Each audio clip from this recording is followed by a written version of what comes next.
महाराष्ट्रात app based taxi आणि रिक्षा सेवांमध्ये मोठा बदल होण्याच्या मार्गावर आहे।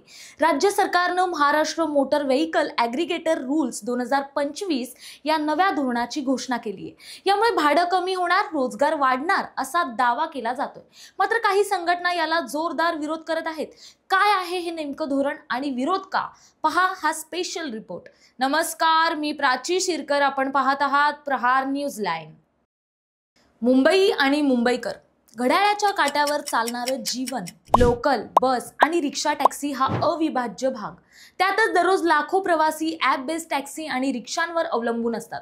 मात्र या सेवांमध्ये असणारी अनियमितता, ॲप कंपन्यांकडून होणारी भाडेवाढ आणि चालकांना मिळणारा मोबदला यावरून नेहमीच वाद होतात। यावर उपाय म्हणून महाराष्ट्र सरकारने मोटर व्हेइकल ॲग्रीगेटर रूल्स 2025 हे नवं धोरण जाहीर केलंय। हे धोरण मोटर व्हेइकल ॲक्ट 1988 च्या कलम 73, 74 आणि 93 अंतर्गत तयार करण्यात आले।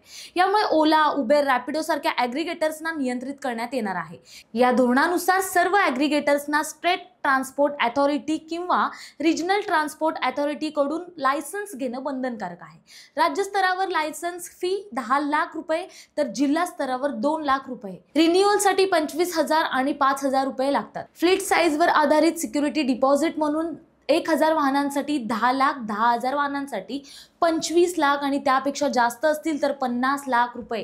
हे लायसन्स 5 वर्षासाठी वैध असेल। या धोरणांच्या अंमलबजावणीसाठी सरकारने हरकती आणि सूचना मागवल्या आहेत। ॲप आधारित वाहतूक सेवेमुळे प्रवाशांना दिलासा मिळावा अशी भूमिका आहे, कारण या धोरणामुळे रिक्षा भाडं 40 तर टॅक्सी भाडं 56% कमी होऊ शकतं। त्याच वेळी पुढील 7 वर्षात 1.5 ते 3 लाख रोजगार निर्मिती होईल अशी शक्यता वर्तवण्यात येते। हे धोरण महिलांसाठी वरदान आहे। बाईक आणि टॅक्सी चालवून आत्मनिर्भर होण्याची संधी मिळेल, रोजगार वाढेल, भाडं कमी होईल आणि ग्राहकांना फायदा होईल। काही संघटना बदलांना विरोध करत आहेत, मात्र हे प्रगतीसाठी आवश्यक आहे असा दावा बाईक टॅक्सी वेलफेअर असोसिएशनच्या महिला विभाग अध्यक्षा सोनाली शिंदे यांनी केलाय।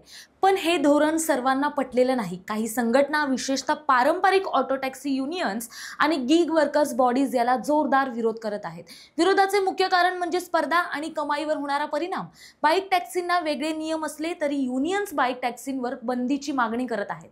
त्यांचा दावा असा आहे की बाईक टॅक्सींमुळे पारंपरिक रिक्षा टॅक्सींची कमाई कमी होईल आणि त्यामुळे नुकसान होऊ शकतं। त्यामुळे महाराष्ट्र गिग कामगार मंच सारख्या संघटनांनी फेअर नॅशनलायझेशन म्हणजे भाड्याचं प्रमाण योग्य आणि तर्कसंगत पद्धतीने ठरवावं अशी मागणी केली आहे। कारण इंधनाचे दर, अंतर, वेळ, मागणी आणि सेवा खर्च यानुसार भाडं ठरवावं असं त्यांचं म्हणणं आहे।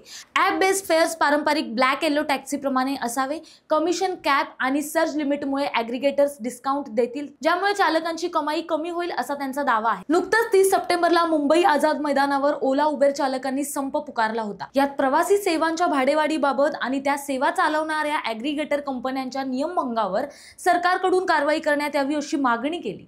Indian federation of app based transport वर्कर्सने असा दावा केला आहे की सरकारचं किंवा कंपनीचं ते धोरण योग्य नाही, त्यात चुका आहेत, त्यामुळे कामगारांच्या दृष्टीने अन्यायकारक किंवा अयोग्य ठरू शकतं।